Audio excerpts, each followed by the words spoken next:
Albert Camus was a French-Algerian philosopher, poet, and writer born in 1913. He died in a car accident in 1960, only 46 years old.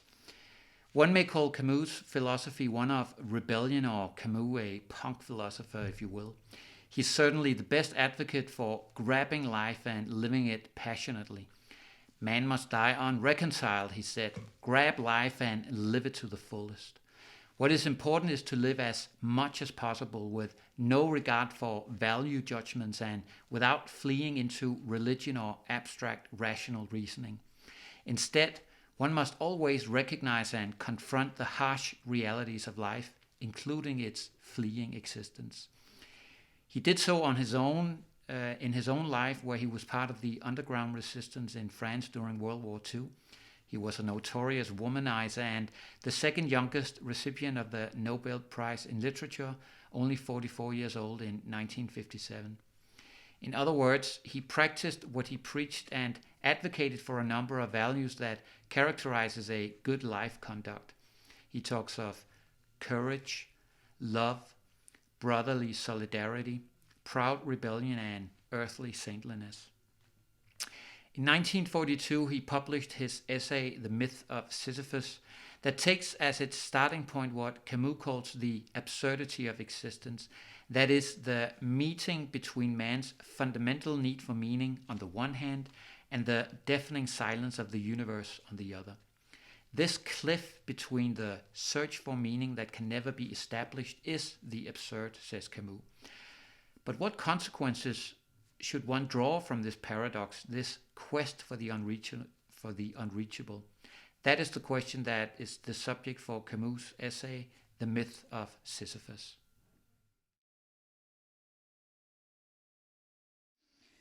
There is but one truly serious philosophical question.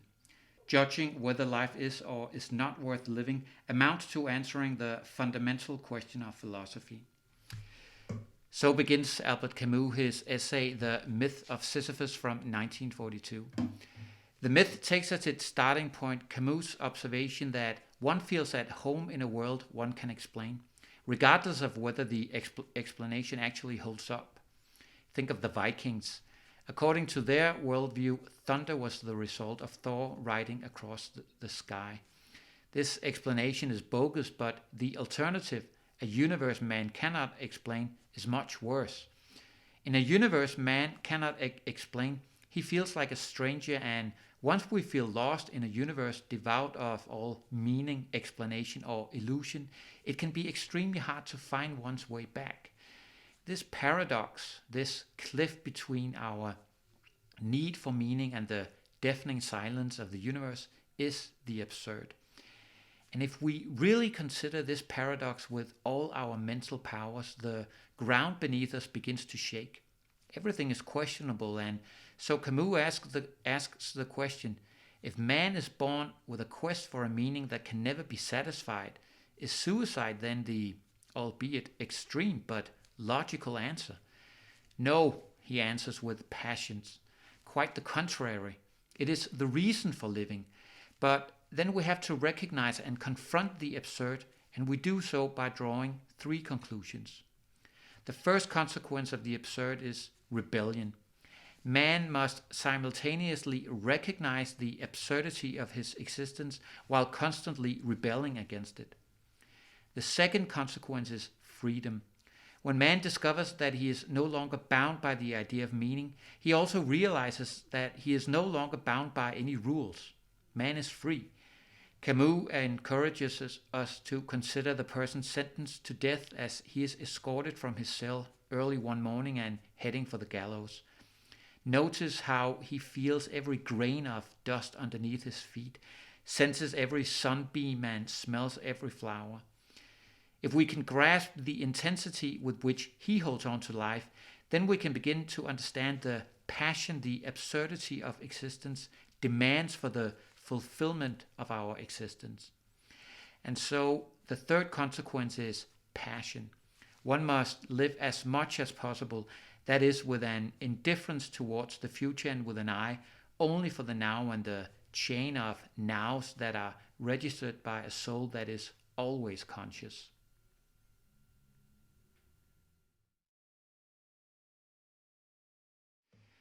Albert Camus' essay, The Myth of Sisyphus from 1942, takes as its starting point the absurd. But what is the absurd or the feeling of absurdity? Well, the feeling of absurdity is one we all recognize. It may strike us in the middle of our daily lives when the question suddenly pops up. Why? Why is my life the way it is? What's the point of it?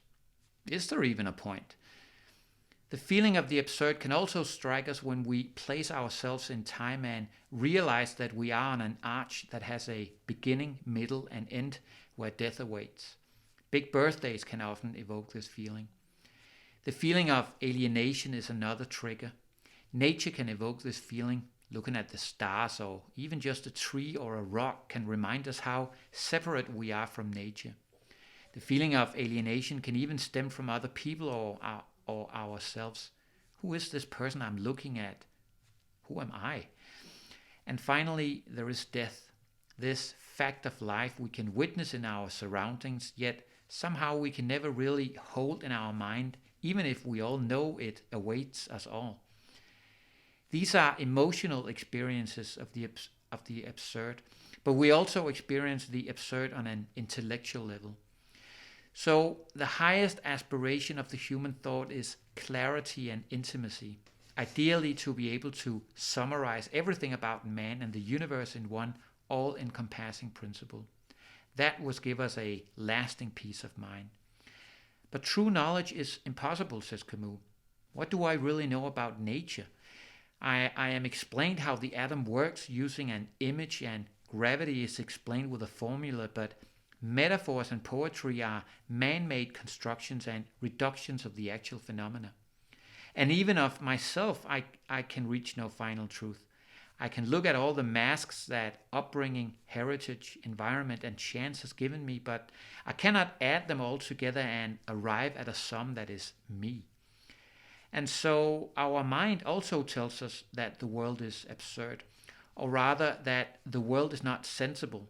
The absurd lies in the tension between our burning longing for clarity and the nonsensible, the irrational, the lack of clarity on the other.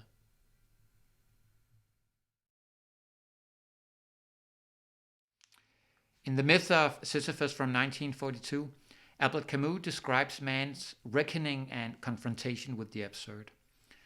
Once man has discovered and recognized the absurdity of existence, he is overwhelmed with a profound uneasiness.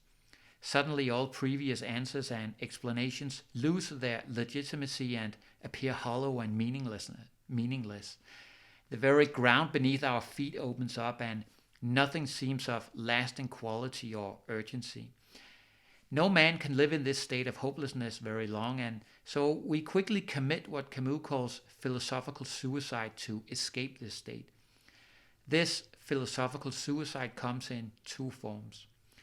One type of philosophical suicide is the religious leap.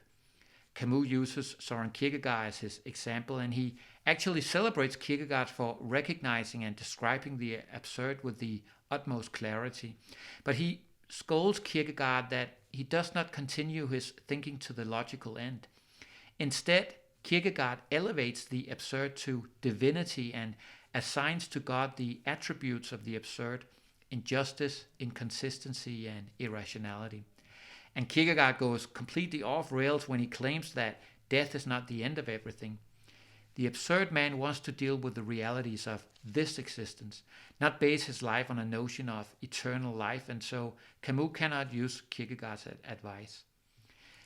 Another type of philosophical suicide is the abstract rational leap, where we try to explain everything scientifically and elevate science to the ultimate truth. But the world cannot be reduced to formulas, says Camus. There are no rational answers to absurdity and chaos. Both types of suicide serve the same purpose. They both begin in absurdity and chaos and seek to identify a meaning underneath. And so, even if they look very different, the goal is the same and the road getting there less important. The absurd man, however, refuses to be intimidated. The absurd man recognizes and confronts the absurd without seeking refuge in religion or science. This confrontation necessitates and encourages the constant revolt against the absurd, a reception of life's unlimited freedom, and a passion for life in order to squeeze out of it every last drop. And that makes Camus the ultimate philosopher of rebellion, or the punk philosopher, if you will.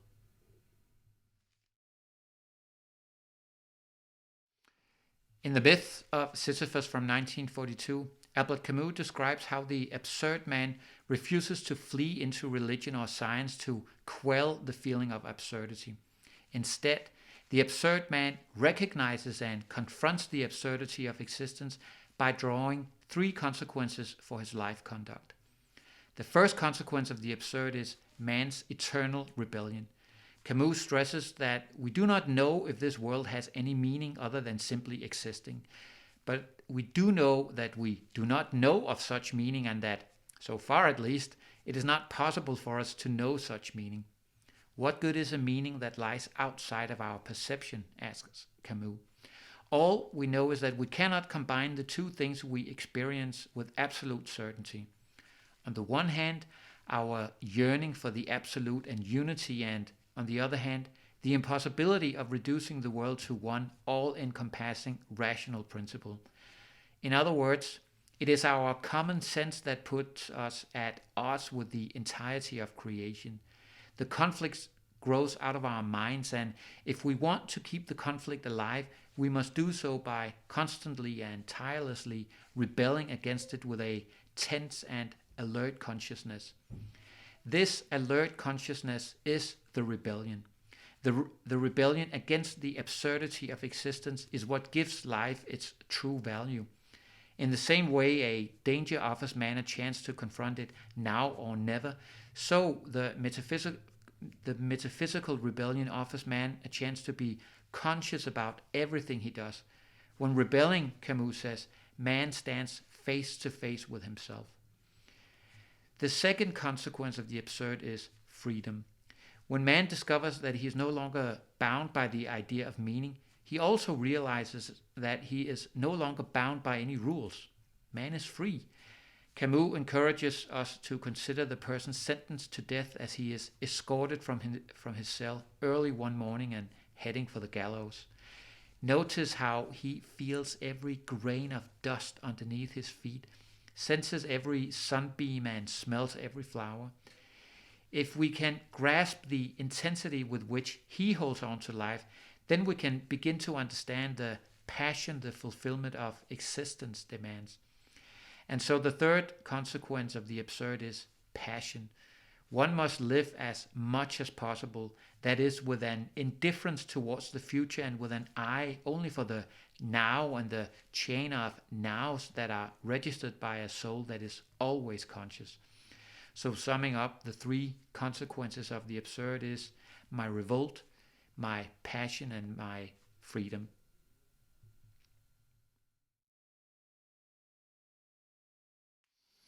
In his essay, The Myth of Sisyphus from 1942, Albert Camus tells the tale of the legendary Greek myth. The myth has it that Sisyphus had defied the gods and for that was condemned to forever pushing a rock up a hill only to watch it roll down upon reaching the top. Sisyphus appears as the tragic hero, but it is Sisyphus during the descent that Camus is interested in. Yes, Camus says, Sisyphus has bad days where it is the pain that fills his mind and thoughts, but Sisyphus also has good days, days where Sisyphus realizes that even if everything is hopeless and that he is destined to push a rock up a hill forever, there is also freedom in his hopeless fate, because it belongs to him. The rock is his rock. And so the same is true for all human beings whose fate resembles the fate of Sisyphus. We also push our rock up the hill every day, only to watch it roll down at night and to repeat the task day after day.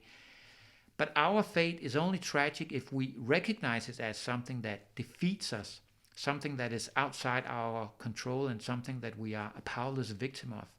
But as Camus says, there is no fate that cannot be surmounted by scorn. There is no spectacle like human pride. And so when man embraces his tireless rebellion, grabs and seizes his freedom with no limiting rules, and when he passionately throws himself into his existence, at that moment man can restore all existence greatness, not despite the rock he has to push up the hill, but because of the rock. The rock that was supposed to slay him ends up giving him a cause for his rebellion and so frees him. Camus ends, I leave Sisyphus at the foot of the mountain. One always finds one's burden again. But Sisyphus teaches the higher fidelity that negates the gods and raises rocks. He too concludes that all is well. This universe, henceforth without a master, seems to him neither sterile nor futile. Each atom of that stone, each mineral flake of that night-filled mountain in itself forms a world. The struggle itself toward the heights is enough to fill a man's heart. One must imagine Sisyphus happy.